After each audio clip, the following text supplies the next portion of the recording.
Welcome back, dear viewers, to our second segment of our program, Cairo Local Time. And as we said earlier, the President Fattah al-Sisi met on Thursday Jordan's King Abdullah II and the Palestinian President Mahmoud Abbas for a three-way summit. And for an in-depth look into the Egyptian, Jordanian, Palestinian summit, we are joined over the phone by Ambassador Gamal Bayoumi, former Assistant Foreign Minister. Good afternoon, Mr. Ambassador. Good afternoon. How are you? So, Mr. Ambassador, the summit is considered part of efforts to revive the Middle East peace process. In your opinion, how can we mobilize international community to reach this goal? Here we are in one of the most important meetings for the sake of the Palestinian question, especially that Egypt is a leading country with the peace process. Then Jordan with its agreement with Israel. And the Palestinian Authority also has the Oslo Agreement in 1993, which Israel did not honor it up till now. So we have two problems here. That on the Israeli side, we have a divided government. Since the establishment of Israel, we have never seen a government with the support of one party. Any party in Israel cannot gain the absolute majority in the parliament. So, and even so, we do not have leadership such as Rabin or Shimon Peres or those who have the courage to sign agreements with Arabs. On the Palestinian side, also we have a sort of division between the Palestinian, the PLO, and Hamas. Hamas doesn't want to recognize that it is a part of the Palestinian action. And here we are in trouble as Arabs also. We have to see how to bring Palestinians together, because the Palestinian unity is the first step in order to gain the Palestinian state. And Egypt is doing much efforts in this concern, with Egyptian leaderships visiting the Palestinian territory, where we invited for meetings between the two parties of the Palestinian people. Up till now, we did not reach a sort of one Palestinian voice to present the Palestinian people. Although we have, of course, the chairman of the Palestinian Authority, but still we have Hamas doesn't recognize that it has to come and to talk to all of us in order to find how and where to go from here.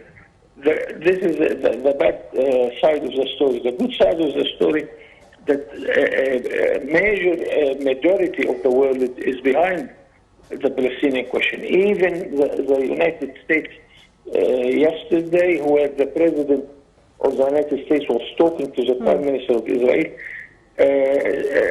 stressing that the two-state solution is the only solution, that we have to recognize a Palestinian state. When we went to the United Nations, we had 149 votes behind or against moving the Israeli capital to Jerusalem. So, as a matter of fact, we are on the bilateral level. We are making our efforts. On the regional efforts, you have to watch what is the European Union also is doing.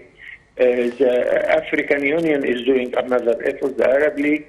On the international level, the United Nations is trying, of course, to solve the problem. Mind you that we have the veto, the American veto is behind us, where it stops any sort of effort in order to finish the problem unless Israel is in agreement with whatever we reach. But Israel is not in agreement with itself. This is the real problem we are facing now. So, Mr. Ambassador, President Fattah al-Sisi has asserted on the importance of achieving Palestinian reconciliation. How essential is this file at the current stage? To what extent it is important for the stability of the whole region? Of course, this is very important, because who will represent the Palestinian people. And we know that the Palestinian people voted for the PLO, and Hamas is not recognizing this. Hamas' dream is to establish what we call an Islamic Emirate in Gaza. Such a joke, nobody can understand it. And of course, Gaza, with its 2 million people, it cannot stand as a country. It has no resources, there's nothing to be separated from the Palestinian territory. Yes. So this is the most important goal we are trying to solve. We hope to reach a situation where the Hamas leaders can recognize that their unity with the PLO is much better than their separation like that in the actual moment. So, sir, moving to cooperation between Egypt and Jordan, Jordanian king has called for capitalizing on the Egyptian leading experience in the developmental field. How do you read this statement? Of course, I am happy with the relations between the two leaderships in Egypt and in Jordan. I have witnessed this a long time ago, since the late King Hussein started the peace process also following Egypt, since President Saddam, even President Mubarak. I have seen how President Mubarak was talking to the late King Hussein of Jordan. Now we see that the two leaderships are continuing this special relations, and we hope this will lead us at the end to have a sort of an Arab force behind the peace settlement. On the other side, the Arab League in its meeting, the Arab Summit in its meeting in Beirut 2002, chose the initiative of King Abdullah of Saudi Arabia by that time, that peace for land, or land for peace, where Israel is not recognizing this up till now. The whole Arab world is ready to recognize Israel if it gives back the Palestinian occupied lands, where nobody is recognizing this Israeli action. So we are doing our efforts on all fronts, whether bilaterally, regionally, and internationally.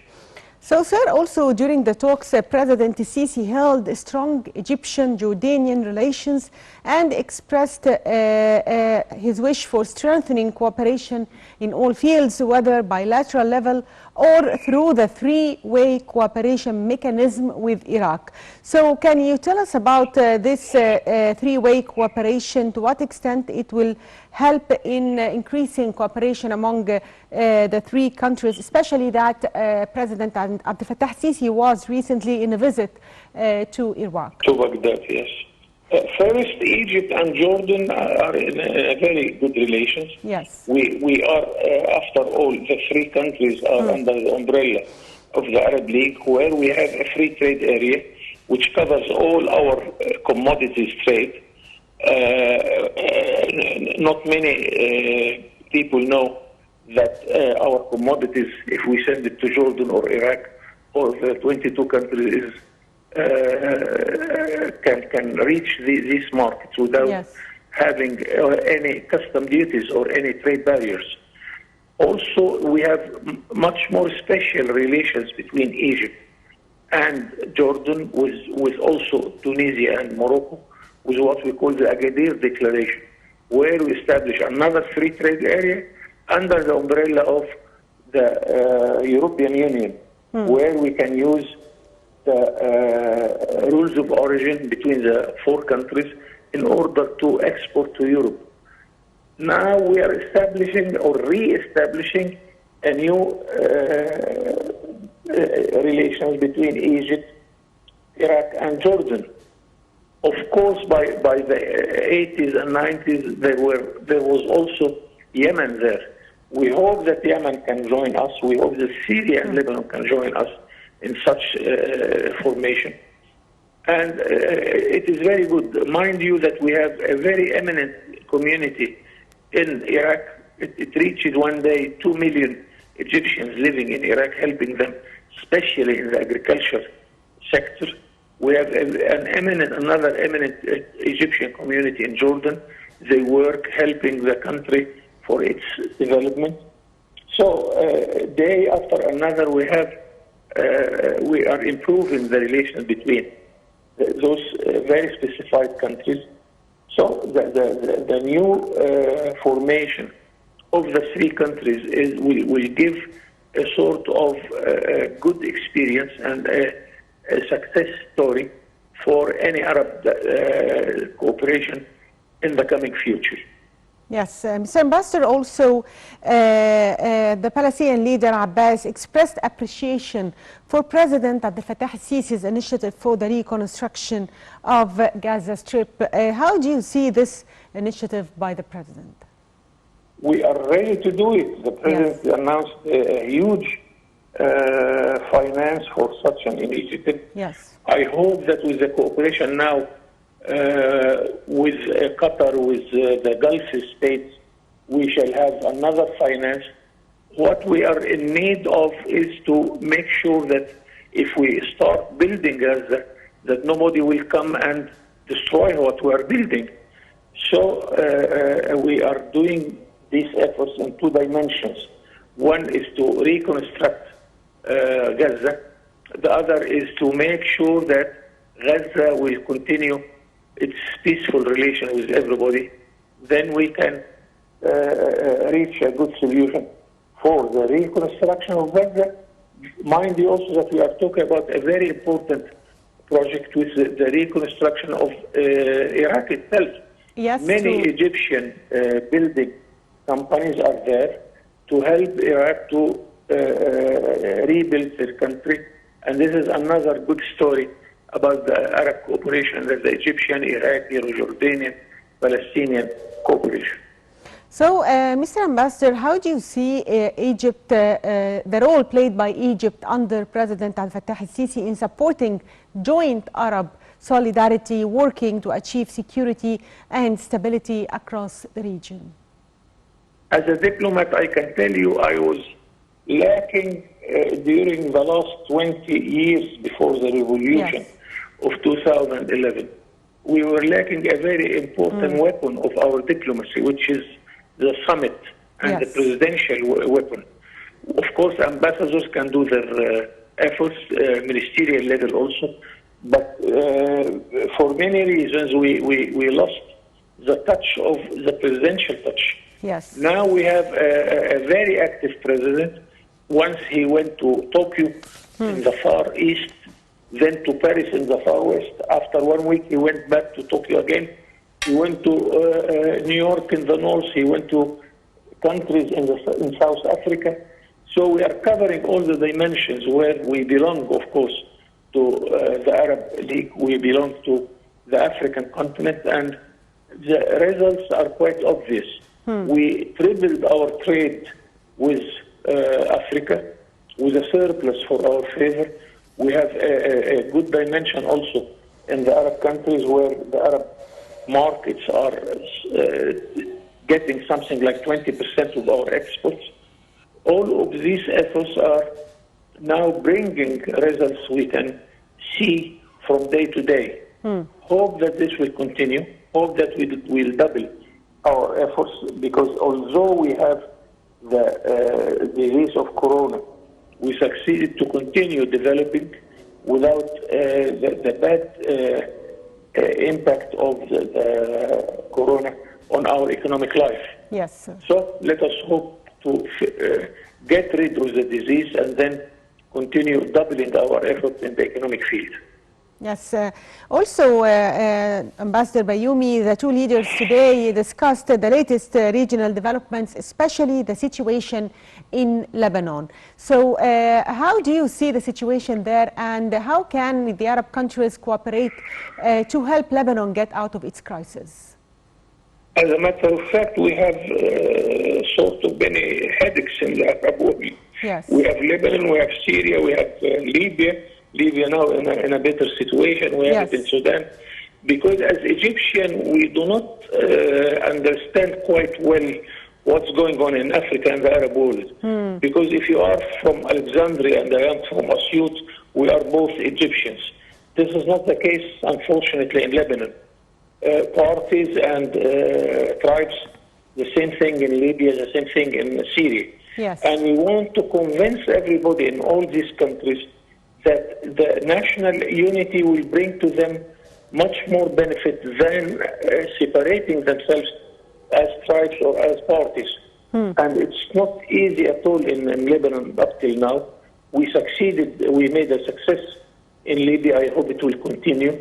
We made a relatively good success also in Sudan, and we hope to give these examples to the Lebanese and to start again bringing back Lebanon to the Arab fold, where really Lebanon is a very important country for the Arab economic life and for the political life. Lebanon is a really highly developed country, and we want Lebanon to be an active member of the Arab world. So, sir, one final question about economic cooperation between Egypt and Jordan, and what are the different fields of economic cooperation between the two countries, and also Iraq? The relations between Egypt and Jordan, as I explained a few minutes ago, is highly developed. We have free trade area. All the trade can exchange of trade is in a sort of free of any custom duties. We have a sort of agreement under the umbrella of the Arab League to protect and encourage investment. Yes. And this is a very important point, which will be very important for our relations with Iraq, because Iraq is not a poor country, it's a rich country, an oil country, and if it comes back to its full stability, we shall have a very good partner there. Yes. With the good example of the relation between Egypt and Jordan, and we hope to give always stories of success to attract other stories to come in reality from other countries. Yes, finally, I'd like to thank you, Ambassador Gamal Bayoumi, former Assistant Foreign Minister. Thank you, sir, for being with us.